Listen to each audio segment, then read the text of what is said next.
My name is Paul Oliver. I'm the owner of Pinellas Power Products, and this is my extended run fuel kit for the small portable generators that use the Do-Car 80cc engine. For the purpose of this video, I'll be using the Ryobi 1800 watt continuous duty or 2300 watt startup duty electric start generator. The first thing I wanted to mention is during the installation video, the camera battery went dead, and I didn't show tightening this fitting down against the corresponding nut on the bottom. Please go ahead and tighten that down if you've gone ahead and assembled this. Operation of this is quite simple. You can still use the stock tank with my kit installed. In order to run off the stock tank, you follow the instructions in the owner's manual, absolutely letter per letter. It will not affect the operation of it. This kit will work on the electric start version. It'll also work on the recoil start version. And I'll explain the differences as I go along. Since if you already own one, you know how to use it on the stock tank, which is exactly like you used it without my kit. In order to use this generator on the remote tank,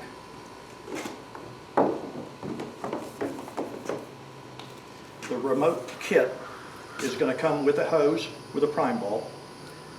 The prime bulb will have an arrow pointing in the direction of fuel flow. The flow will obviously be from the tank to the generator.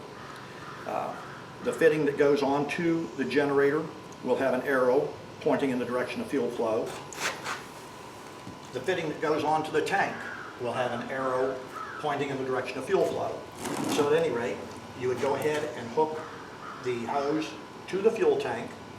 If your fuel tank has a valve to turn on and off, you'd make sure that the valve is in the on position.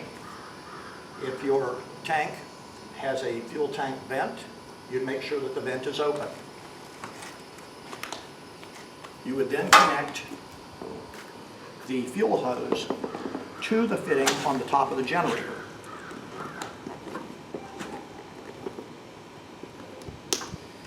Incidentally, this kit is going to come with everything you need except for the tank itself, and that's because many times people are going to want a different size of tank. I'm using a 30-gallon fuel caddy as a tank, but you're going to get everything you need except for the tank. You will also get a quick disconnect fitting to screw into your remote tank. Then, in order to start the generator and run it off of the remote tank, if you had the recoil start version, you would turn the fuel selector knob all the way to the start position. This is electric start, so it just has an on. The recoil start is going to have an on, and then up here it'll have a start position. So you'd turn it all the way to the start position and pump the prime bulb until you could feel fuel flowing into the carburetor. And about 3 or 4 pumps are going to do that for you. Then with the recoil start only version, with the fuel selector knob in the start position, you'd pull the recoil rope vigorously and it would go ahead and start up.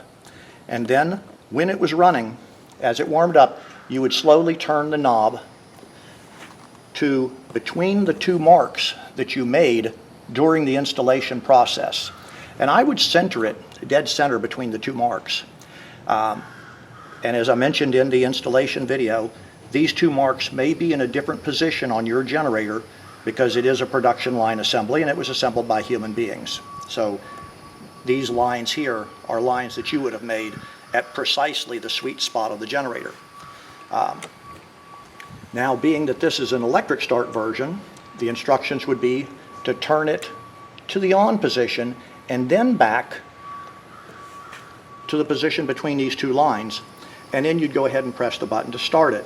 As I indicated in the installation instruction video, some of these are more difficult to start, and in fact on the reviews page of every website selling these, I've seen people complain that they don't start easily and so on. I did cover some things to do to these to make them more easily started.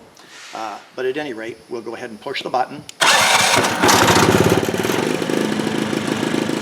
And as you can see, the modifications that I include made this one start fairly easily. I'm going to go ahead and shut it off so we can hear each other.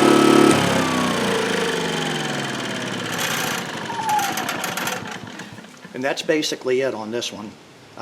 As you can see, the changes that I showed on the installation instruction video made this one start very simple. With it in this position, you'd leave it in the position between these two lines, and it would run on indefinitely. And then to shut it off, you'd go ahead and shut it off like that. Again, almost forgot. When you go to start it, you'd move it all the way to the on position and then back to between those two lines, and then press the button.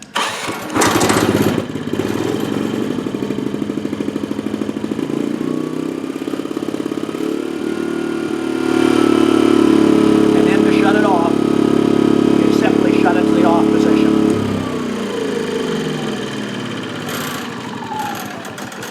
If you have any questions whatsoever about this, if you look in the description section of this video below, you'll see a link to my website. When you get to my website, you can go to the page on this product, and it'll give you any information that I can possibly think of you need. If you think of a question that is not answered on the website, please call me or email me. My contact information is on the website. Please do not attempt to contact me through YouTube. I do not monitor YouTube as a source of information, so if you leave a comment or a question or something like that on YouTube, it may be a long time before you ever hear from me.